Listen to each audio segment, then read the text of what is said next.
Montecchio Maggiore, tragedia sfiorata. La candela votiva va a fuoco e madre e figlio finiscono in ospedale. Tutto succede in una casa di via San Francesco, al piano terra, dove abita la pensionata di 95 anni col figlio disabile di 69 anni.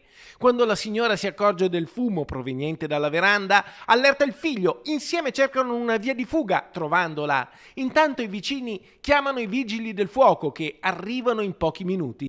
Secondo la ricostruzione, la fiamma della candela, bruciando la plastica, si sarebbe propagata al mobiletto dove c'era un altarino e poi al resto della veranda. Un principio di incendio che avrebbe potuto invadere tutta la casa se i pompieri, arrivati da Arzignano, non fossero riusciti a domare subito le fiamme.